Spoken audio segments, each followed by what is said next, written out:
قرآن مجید سورہ بقرہ اللہ تبارک و تعالی نے ارشاد فرمایا یا ایھا الذین آمنوا کتب علیکم الصیام، اے ایمان والو تم پر روزے فرض کیے گئے، کما کتب علی الذین من قبلکم، اسی طرح جس طرح تم سے پہلے لوگوں پر فرض کیے گئے تھے، لعلکم تتقون، تاکہ تم پرہیزگار ہو جاؤ، متقی ہو جاؤ، اللہ سے ڈرنے والے بن جاؤ، گناہوں سے بچنے والے بن جاؤ، اپنی زندگی کو رب رسول کے احکامات کی روشنی میں گزارنے والے بن جاؤ۔ روزہ ایک پریکٹس ہے، ایک مجاہدہ ہے، ایک جد و جہد ہے۔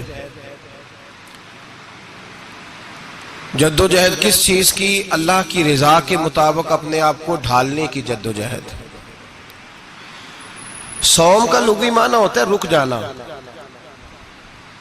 حلال رزق سامنے پڑا ہے، حلال مشروب سامنے پڑا ہے،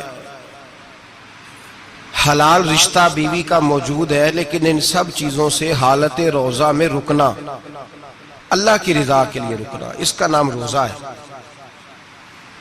صوم کا معنی رکنے کے ہیں، پرہیز کرنے کے ہیں، بچنے کے ہیں۔ ہر چیز موجود ہے لیکن اللہ کا حکم نہیں ہے تو لہٰذا کھا نہیں سکتے۔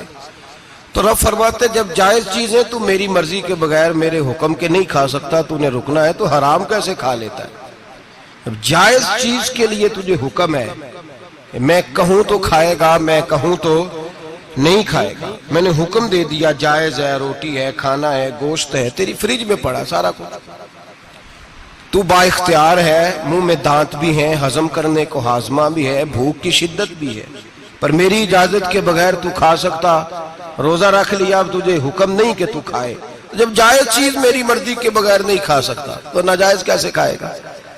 میرے نبی پاک علیہ السلام نے اپنے خوبصورت الفاظ کے اندر اس مفہوم کو بیان فرمایا۔ محبوب پاک صلی اللہ علیہ وسلم فرماتے جس نے جھوٹ نہیں چھوڑا، غیبت نہیں چھوڑی، برائی نہیں چھوڑی، اللہ کو اس کے بھوکے پیاسے رہنے کی کوئی ضرورت نہیں۔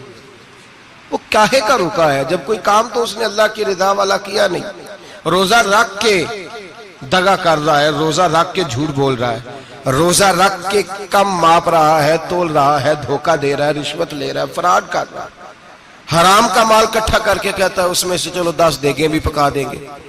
وہ بھائی جو کام اللہ نے تجھے کرنے کو حکم دیا تھا، جب تو وہ بجا ہی نہیں لا رہا، مقصد روزہ ہی تو حاصل، لعلکم تتقون۔ روزے کا مقصد یہ ہے کہ تو پرہیزگار ہو جائے۔ میرے نبی پاک علیہ السلام کی بارگاہ عالی مرتبت میں 2 عورتیں آئیں،